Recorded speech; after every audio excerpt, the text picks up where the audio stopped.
Friends, news channel देखे आप सभी दर्शकों का बहुत बहुत स्वागत है। मैं हूं रमनदीप कौर। इस वक्त की बड़ी खबर आ रही है प्रयागराज से। क्या है पूरा मामला, देखने के लिए बने रहिए हमारे साथ। इलाहाबाद हाईकोर्ट ने विवादित documentary film India who lit the fuse के प्रसारण पर लगाई रोक। इंडिया में किसने आग लगाई, इस तरह की डॉक्यूमेंट्री कतर के अल जजीरा चैनल ने बनाई थी डॉक्यूमेंट्री, जिस पर हाईकोर्ट ने अब जवाब तलब किया। ऐसे में क्या कुछ कहना याचिकाकर्ता अधिवक्ता का, आइए दिखाते हैं। जजीरा नेटवर्क ने India who lit the fuse, Hindustan में आग किसने लगाई के नाम से एक डॉक्यूमेंट्री फीचर बनाई है उसने, जिसका टीज़र रिलीज़ किया था 54-55 सेकेंड का उन्होंने।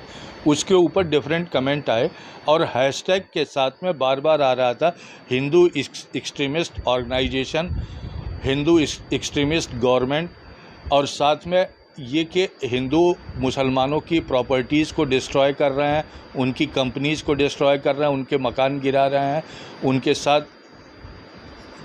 हिंसा कर रहे हैं, उनको मार पीट रहे हैं। तो इन सारी चीज़ों को देखते हुए ये लगा कि ये पूरे हिंदुस्तान में ये किसी भी तरीके से एक विद्वेष हिंदू मुसलमान के बीच में पैदा करने का प्रयास किया जा रहा है अल जजीरा की इस डॉक्यूमेंट्री के माध्यम से। ये सारे तथ्यों को इकट्ठा करके एक पिटीशन के माध्यम से हमने माननीय उच्च न्यायालय के समक्ष रखा।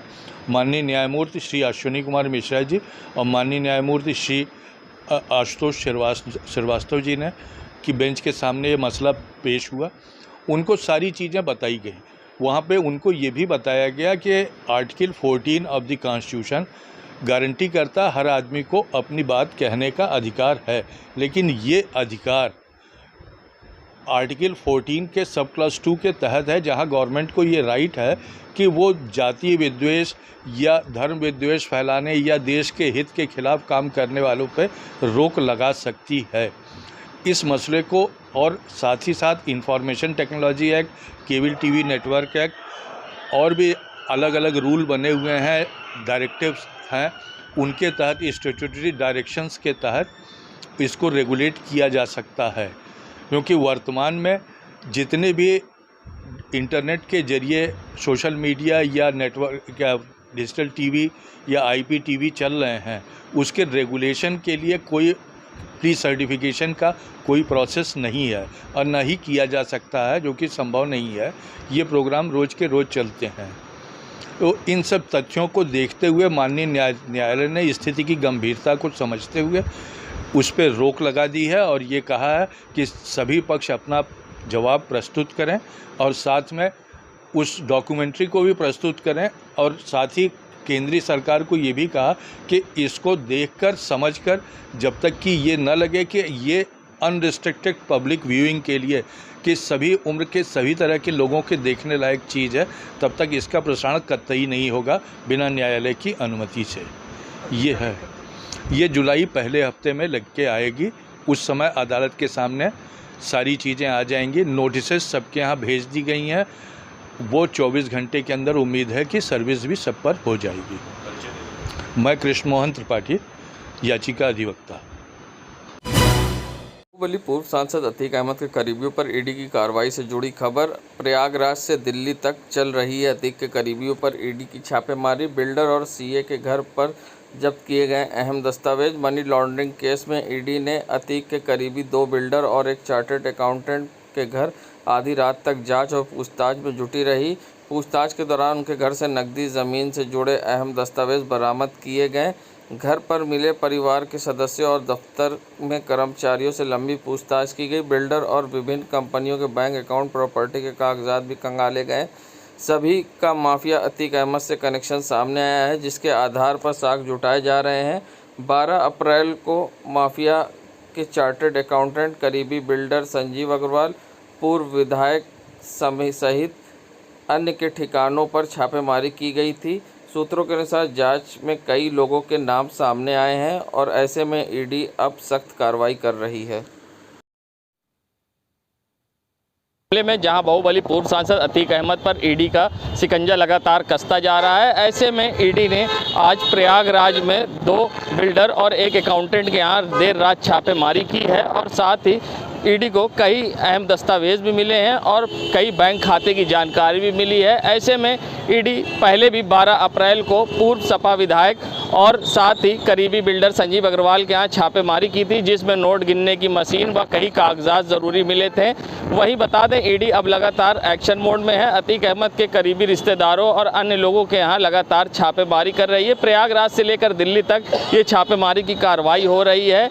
बता दें इससे पहले भी कई ऐसे लोगों के यहाँ छापेमारी की गई थी जिससे अतीक के कनेक्शन थे और अब ईडी एक्शन मोड में है और अतीक अहमद की संपत्ति को लेकर लगातार ईडी अब कार्रवाई में जुट गई है। सैयद मोहम्मद आमिर, प्रयागराज।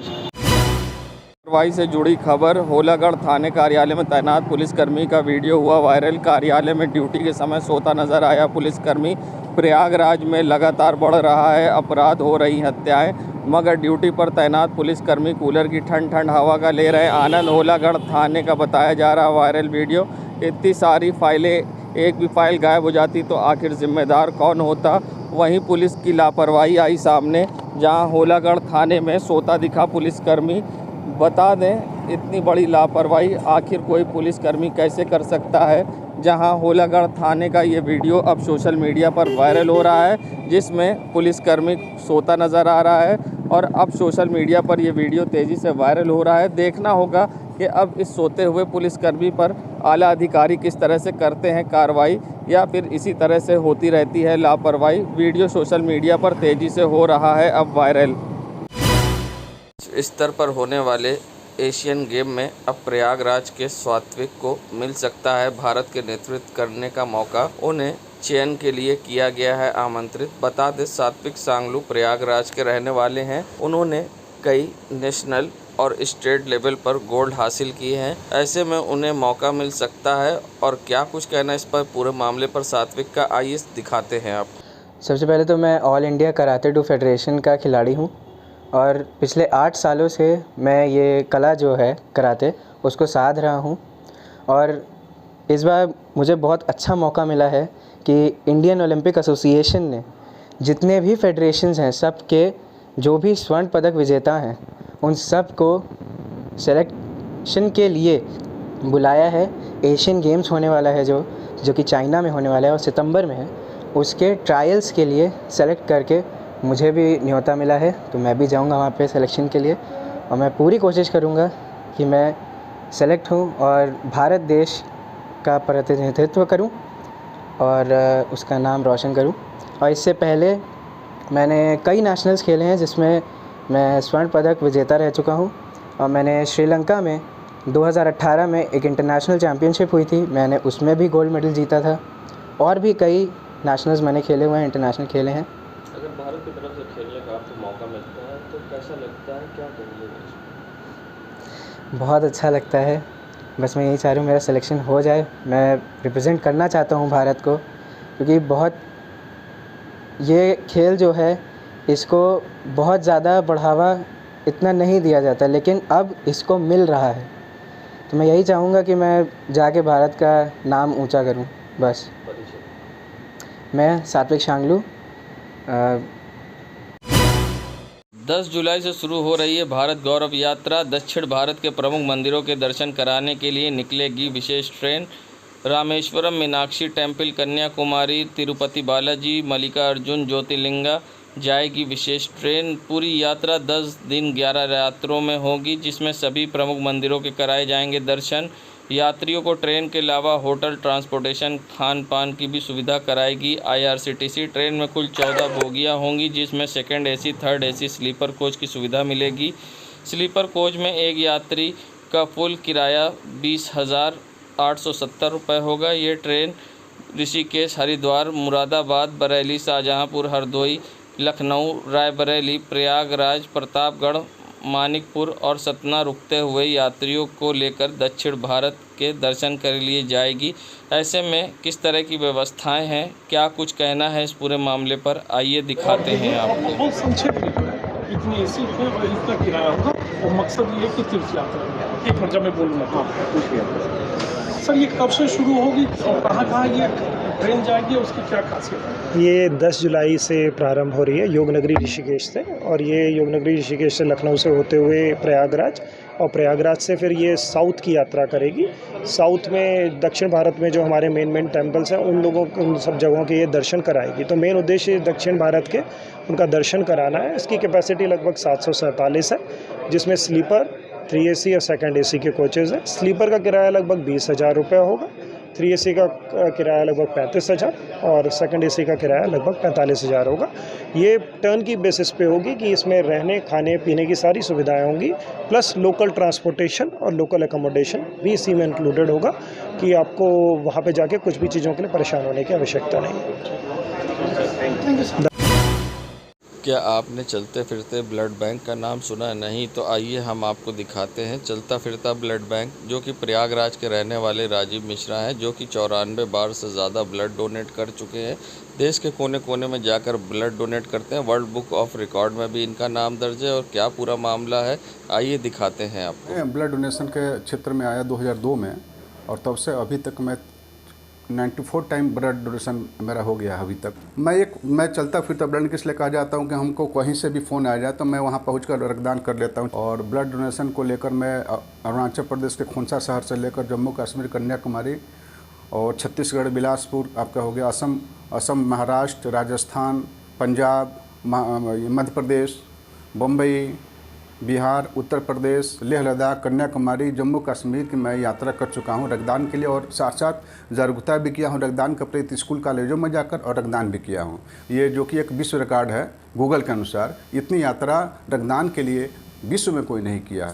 चैनल के माध्यम से ये संदेश देना चाहता हूँ, मेरा अनुरोध है कि हमारे समाज के युवा रक्तदान करें और रक्तदान के लिए प्रेरित भी करें, और छोटे छोटे बच्चे जो 18 साल से कम हैं वो भी, उनको भी प्रेरित करें ताकि 18 साल के बाद वो भी रक्तदान करने के लिए प्रेरित हो सकें। आपको चलता फिरता ब्लड बैंक भी कहा जाता है? हाँ, हमको चलता फिरता ब्लड बैंक इसलिए कहा जाता कि जब कोरोना महामारी आई थी तो उस समय सुधीर गुर्जर का फ़ोन आया था वेदांता हरियाणा से कि प्लाज्मा की कमी है, और उस समय बिल्कुल प्रसार चुका था, कोरोना कोविड का माहौल था पूरा, और लगभग देश में उस समय लॉकडाउन की स्थिति बन चुकी थी। ट्रेन हल्के चल रही थी, उस समय ट्रेन चल रही थी। तो मैं वहाँ गया वेदांता हरियाणा के हॉस्पिटल में, और उसके लिए हम लगभग 1600 किलोमीटर की यात्रा भी किए थे केवल प्लाज्मा डोनेट करने के लिए, और उसकी जान बच गई। मैं Rajeev Mishra blood donor 94 time blood donor से राष्ट्रीय रक्तदाता के नाम से मशहूर हूँ। देश दुनिया की खबरों के लिए world media times news channel को सब्सक्राइब करें।